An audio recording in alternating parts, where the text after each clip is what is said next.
and to the republic for which it stands, one nation, under God, indivisible, with liberty and justice for all.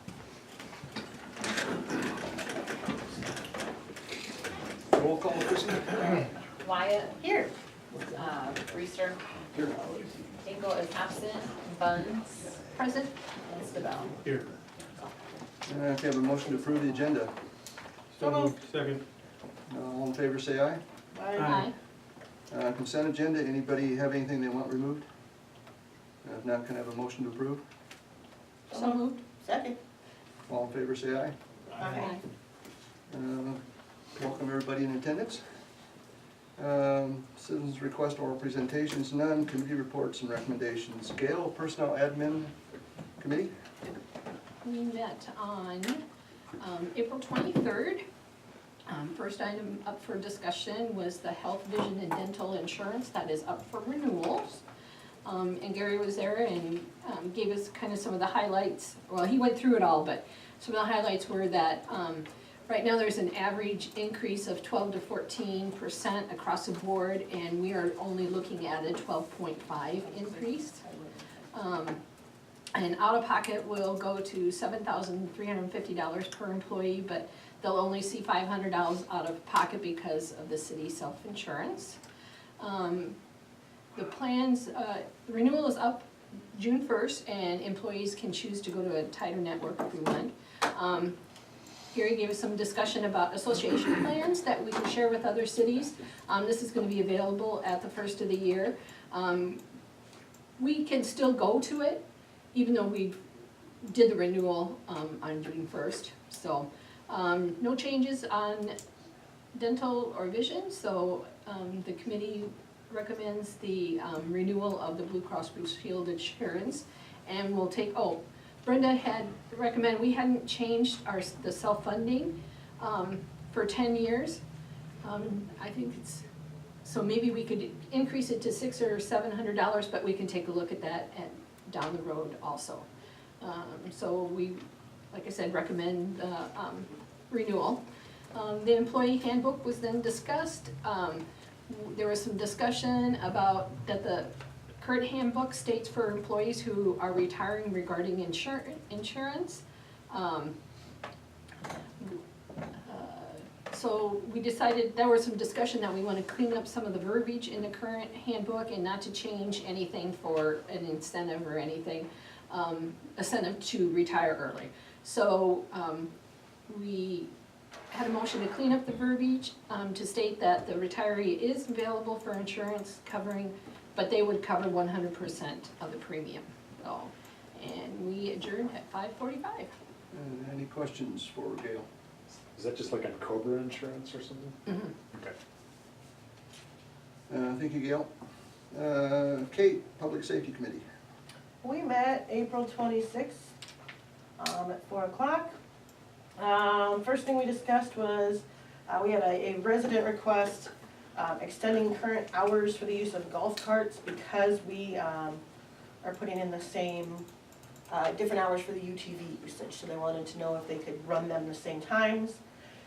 Currently golf carts were sunrise to sundown and UTVs are 6 a.m. to midnight. Is that right? Mm-hmm. Yes, I knew it was something like that. So basically this citizen had put the same equipment on their golf cart as we're requiring for the UTVs. So we kind of said if you can register it as a UTV with all that same safety equipment, we can just consider it a UTV with those same hours as long as Chief Marsh re-inspects it and makes sure it's got all the brake lights, tail lights, all that other good stuff on it. So that was taken care of. The next thing we talked about was having, allowing golf carts during the weekend of Hudson days that don't necessarily need to be registered, just for that weekend. Don't have to pay. There were some people that have working the day of, or the weekend of Hudson days that have their golf carts that looking at just waiving the $30 yearly fee if they use it just that weekend. So we voted to try that for this year only as kind of as a test run to see if we have any issues or anything. It can help a lot of the people that may have golf carts at a golf course or at a lake or somewhere that might want to bring it home to help with setup, tear down, things like that. So we did send that to the council for, I think it's on tonight too. And last, Mark Wyatt, the executive director of the Iowa Bicycle Coalition, was here to kind of discuss the ordinances that we have in our set of Hudson ordinances about bicycle laws. And basically he is trying to update ordinances across the state to try to get them to mirror each other, so bicyclists in each community are about the same with different things they've got going on. There's currently 236 different ordinances across the state, and they're all different, so that's one of his jobs. He had pulled what we currently have, and there are some very strange ordinances in our list of ordinances about bikes that date back to the 70s, I believe, is when they were put in. One example was that you have to prove that you have brakes by being able to skid a certain distance on level concrete. And if you can't do that, or if you can't do that, instead of taking a fine for not having appropriate brakes, you can choose to have your bicycle impounded by the chief of police for up to 15 days for the first offense, 30 days for the second, and 45 days for the third. So there's just some strange outdated ordinances that we want to clean up. And his kind of job and his mission with the bike association or the bike coalition is to make things safer for bicyclists across the state. So that's one of his jobs, he formed some ordinances that he would like us to adopt or like us to mirror to go along with that. So we've sent those on to our attorney for review and looking to set a public hearing tonight to go over those. So that was put in there. We adjourned at 4:40. Thanks, Kate. Any questions for Kate? Now time to open the public hearing to approve the request of Steve and Joanna Hawk to rezone approximately 3 acres from A1 Suburban Agricultural District to R6 Single Family Residential District. Chrissy, any written comments? No. Any oral comments? I'll close the public hearing. General Government, Hudson City Council maintains the right to waive the first and second readings of the ordinances presented and may pass the third and final reading of the same ordinance within the same council meeting. Item A, discussion action to approve the first reading of ordinance 797 and ordinance amending section 16602. The zoning ordinance of the city of Hudson, Iowa is amended by removing certain real estate from the A1 Suburban Agricultural District and including the same in the R6 Single Family Residential District. Before I get a motion, because we have gone through a lot of public hearings, a lot of discussion on creating the R6, and we've talked about the area that's intended to be R6. Steve and Joanna's property is the main driver of this one. I'm willing to accept a motion to waive the first and second readings of this ordinance. Can I just make one other point? My clients have a possible buyer for that property who would like to close in June. Certainly it's within your prerogative to go through all 3 readings, but seeing that there's not been any opposition or drumbeats that we've heard, or I don't think you've heard, we would ask that that be waived so that they can move forward with getting appropriate surveys and abstracts updated and maybe being able to satisfy these purchasers. So. Thanks, Eric. When this says certain real estate, we're talking about changing A1 zoning We're to just- R6 in one particular Yeah, instance. what it is the 3 acres that they own, they want to rezone it into the R6, and then they will split that 3 acres into 2 identical sized lots with a little bit of an easement for a period of time. So it This just doesn't- impacts that 3 acres. This doesn't change all A1 into R6? No, it does not. Then I would move to suspend the rules or First whatever and we second. need to do to, Waive first and second. yeah. Do I hear a second? Second? Any further discussion? Roll call? Reister. Aye. Oh, sorry, I lost my spot. Bunce. Aye. Stivell. Aye. Wyatt. Aye. 4-0. Now I entertain a motion to pass the third reading of the rezoning. So moved. Second. Discussion?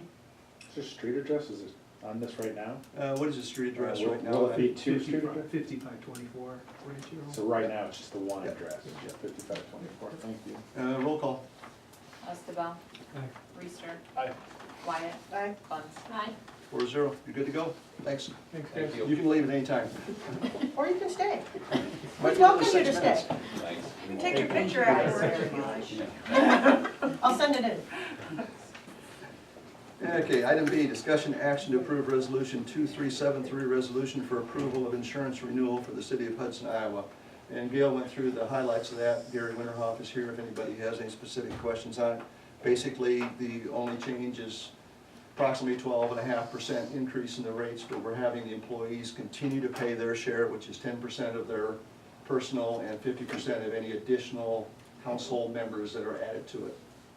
I'm just curious, Gary, you said the average was between 12 and 14, and we're at 12.5, which is on the low end of the average.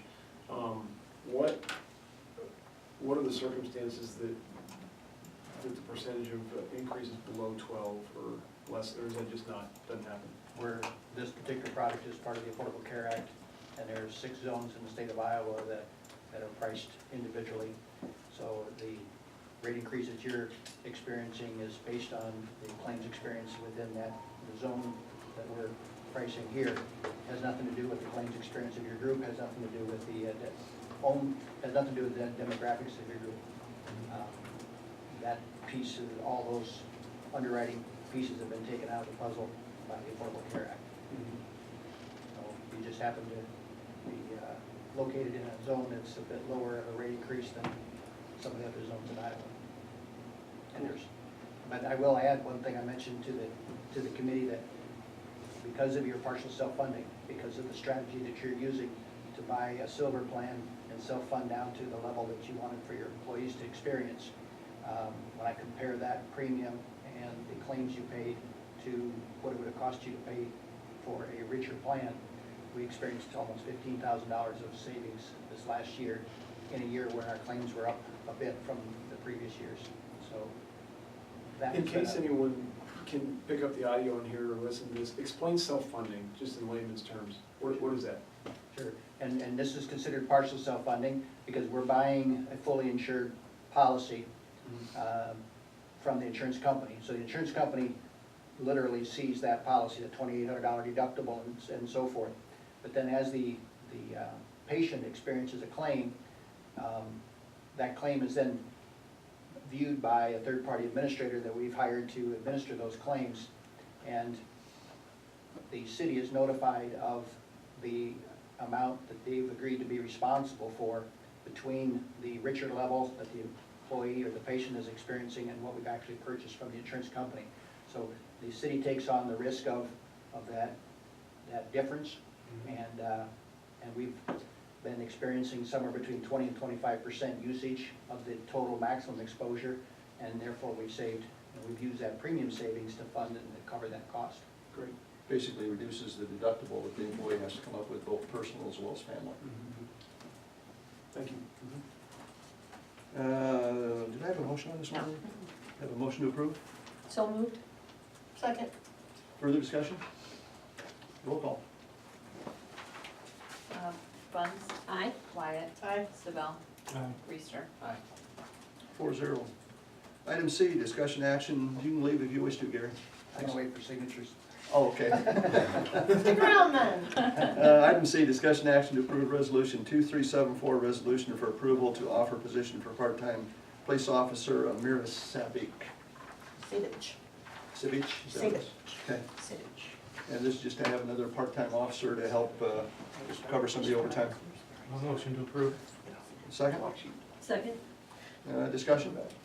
Did I see a note that he is not certified? She She? is not at this point. I don't think so. Okay, so what does that mean for us? Is she planning on? That means that under current state regulation, she has to become certified within 1 year of employment date. There are various options for extensions to that. But effectively, part-timer is the same as a full-timer. They've got to hit that certifications. But we don't reimburse for part-time certification, Are correct? you paying her to go to the academy or no? Yes. We would. Okay. And you guys do that payback agreement We where are as saying long as she yeah, stays a payback certain number of agreement. years, she doesn't have to 3 pay the years, full right. amount back? Yes. Okay. Yep. Any other questions? Roll call. Stabell, Aye. Buns, Aye. Reister, Wyatt. Aye. 4-0. Almost got ahead of myself here. Item D, discussion action to approve resolution 2375, a resolution setting a public hearing for amendment of the annual budget for the fiscal year ending June 30th, 2018, and that would be on May 29th, which is the rescheduled date of the council meeting. So moved. Second, Second. discussion? Roll call. Reister. Aye. Wyatt. Aye. Buns. Aye. Stabell. 4-0. Item E, discussion action to approve resolution 2376, a resolution setting public hearing regarding the approval of the revised preliminary plat for Prairie Ridge 3rd Edition. This would again be May 29th, and that would be after the planning and zoning meeting that is going to be occurring tomorrow night that has a public hearing and everything else, so it'll be pending their recommendation. So moved. Second. Discussion? Roll call. Oh, hold on, sorry. Poor Chrissy. I know, it's the weather. Wyatt. Aye. Stabell. Aye. Reister. Aye. Buns. Aye. 4-0. Item F, discussion action to approve resolution 2377, a resolution to set a public hearing to approve the request of William J. and Bonnie S. Clausen to rezone approximately 8.52 acres for R1 residential family residential to R2 low density residential district. And again, that would be May 29th, and again, it will be after P&Z and public hearings tomorrow night. And that's basically some of the lots on the western edge of that property would be R2, the ones that back up to St. Timothy's and Blackhawk Mutual. So again, just setting the public hearing date. So moved. Second. Further discussion? Could you just quickly say the difference between R2 and R1? R2 can be duplexes, R1 cannot have duplexes. Roll call. Wyatt. Aye. Who second? Buns. I do. Okay. Buns. Aye. Reister. Aye. Wyatt. Aye. I already said Oh, you, aye. sorry, Aye. Stabell. I'm sorry, I I answered screwed for up. her. I already said I screwed aye. up, sorry. 4-0. Discussion action to, item G, discussion action to approve resolution 2378, a resolution setting a public hearing, again for May 29th, to amend chapter 76 of the City of Hudson Code of Ordinances, and this is the bicycle ordinance that Kate referred to. So moved. Second. Further discussion? Roll call. Wyatt. Aye. Buns. Aye. Stabell. Aye. Reister. 4-0. Item H, discussion action to approve resolution 2379, a resolution to approve the use of unregistered golf courts during Hudson Days. And that's, now, the way that ordinance is Just this year? written, we would not have to redo that every year. This is simply saying Hudson Days, clean And golf it would course. simply be the days Hudson Days runs, not their setup date, so it'd be Thursday, Friday, Saturday, Sunday. Right. Yeah, I didn't put like just for 2018. Right, that's why we left it open, so I want So to make moved. sure everybody's aware. Second. Further discussion?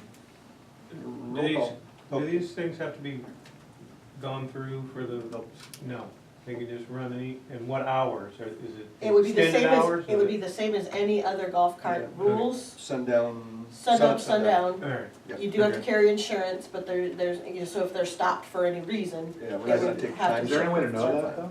Because it says unregistered, so how would you know if they have insurance? That's what we're not gonna be concerned if there's some type of a violation. yeah, the Somebody has applicant an show. accident, they better have insurance. Yeah, it's a moving vehicle, you'd have to show insurance on anything, Yeah. so a moped, anything like that, so. Did I get a roll call? We yet? had first and Not, second. yeah, not a roll call yet. Okay, roll call. Reister. Aye. Wyatt. Aye. Stabell. Aye. Buns. Aye. 4-0. Item I, discussion action to approve resolution 2380, a resolution to appoint Mayor's Task Force Committee member, and this is for Dr. Anthony Voss, otherwise known as Tony Voss, to the task force. so moved. Second. Discussion, Did you put DBA, Tony Voss? doing business as to be. Roll call. Stabell. Aye. Buns. Aye. Reister. Wyatt. Aye. 4-0. Number of informational items in the pack. Reminder items, regular scheduled meetings held at council chambers except electric board and library board. Mayor's Task Force, tomorrow night, 4:45 PM. Public Works Committee, May 16th, 7 AM. Personnel Admin Finance Committee, May 21st, 4:45 PM. Public Safety, May 24th, 4 PM. That's council meetings Tuesday, May 29th, and then Monday, June 11th. Motion to adjourn? So moved. Second? Second. All in favor, say aye. Aye. Aye. We're adjourned. Thanks, everybody. Jim. Papers to sign. 19 minutes.